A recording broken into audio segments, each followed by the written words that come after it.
Hello there, year ones. This morning I'm going to be reading you a story called Giraffes Can't Dance. But before I do that, we're going to talk about this reading strategy we're going to focus on today, and that's going to be predicting.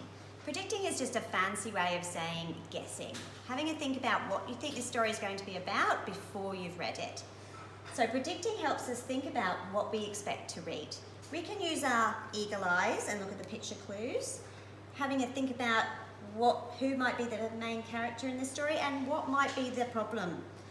The words giraffes can't dance can also give me a clue of what I think might be the problem or what might happen in this story. So as we go, we're going to be looking at different words and we're going to be predicting what might happen next.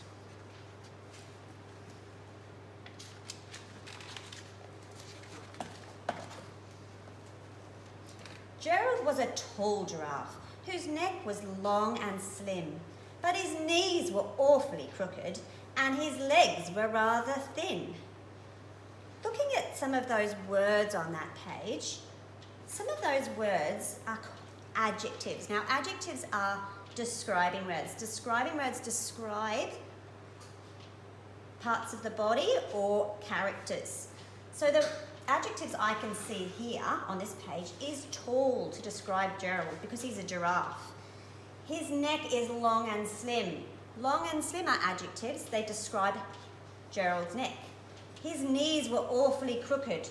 So crooked would be an adjective to describe Gerald's knees. The other types of words I can see on this page are nouns.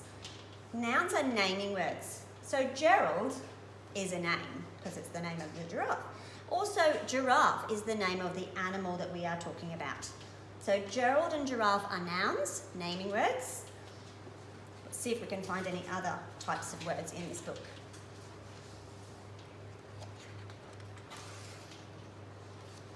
He was very good at standing still and munching shoots off trees. But when he tried to run around, he buckled at the knees. Oh dear, poor Gerald. Doesn't look like he's very good at moving about. Verbs that we're going to be looking at on this page, verbs are action words, so they're doing words. Have a look and have a think what words on this page might be some doing words. What kind of actions is Gerald doing on this page? I can see on this page he is standing, he's munching, he tries to run. Run would be a verb. Buckle is another verb. Let's see what's going to happen next. Now, every year in Africa, they hold the jungle dance, where every single animal turns up to skip and prance. And this year, when the day arrived, poor Gerald felt so sad because when it came to dancing, he was really very bad. Poor Gerald. Wonder if you can predict, how do you think Gerald might be feeling at the moment? How would you feel if you had to go to a dance and you weren't very good at it?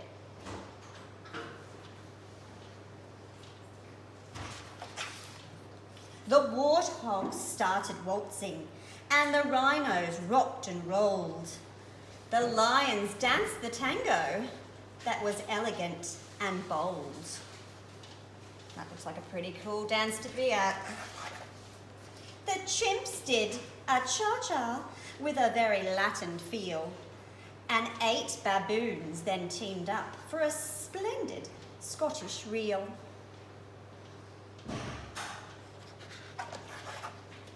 Gerald swallowed bravely as he walked towards the floor, but the lions saw him coming and they soon began to roar. Hey, look at clumsy Gerald, the animals all sneered. Giraffes can't dance, you silly fool. Oh, Gerald, you're so weird. Oh, that's not a very nice way to talk, is it?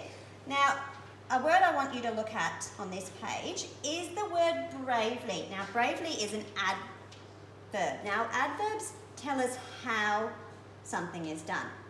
so bravely is telling me how Gerald swallowed. He swallowed bravely. I wonder if you can think about why he might have to be brave at that time.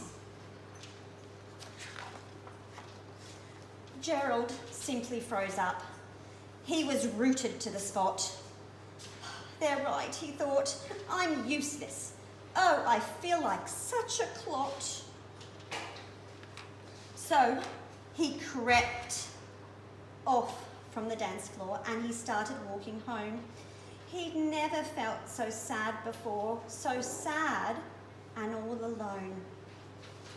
We're going to do some predicting now. I want you to think about what might happen next. If you haven't read this story before, have a think about how could Gerald solve this problem? How could he turn it around like we do at Lawnton? And how could he, instead of feeling scared, how could he maybe fix this problem?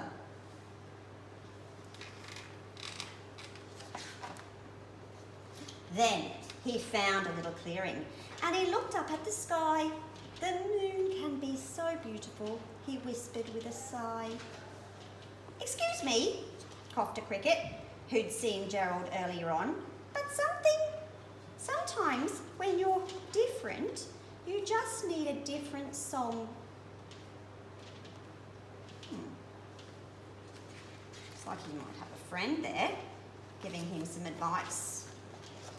Listen to the swaying grass and listen to the trees. To me, the sweetest music is those branches in the breeze. So imagine that the lovely moon is playing just for you. Everything makes music if you really want it to.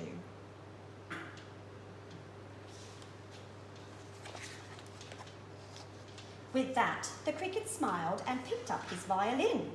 Then Gerald felt his body do the most amazing thing. His hooves had started shuffling, making circles on the ground. His neck was gently swaying and his tail was swishing round.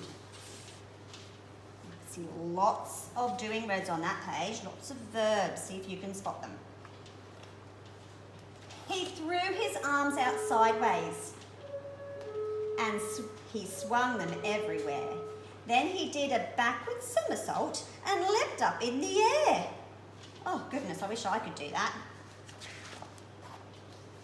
Gerald felt so wonderful. His mouth was open wide. I'm dancing, yes, I'm dancing. I am dancing, Gerald cried. If you could tell me how you think he's feeling at the moment. Very different to the way he was feeling at the start. Then, one by one, each animal who'd been there at the dance arrived while Gerald boogied on and watched him quite entranced. They shouted, "It's a miracle! We must be in a dream. Gerald's the best dancer that we've ever seen." How did you learn to dance like that? Please, Gerald, tell us how. But Gerald simply twisted around and finished with a bow.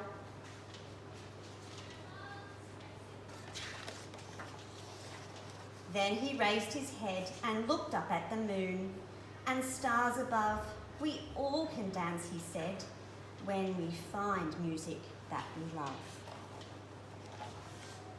Okay, I want you to have a little think about what you predicted at the start of that story. Was it what you thought it was, or was it something different? Sometimes what we think a story is going to be is very different to what it actually is.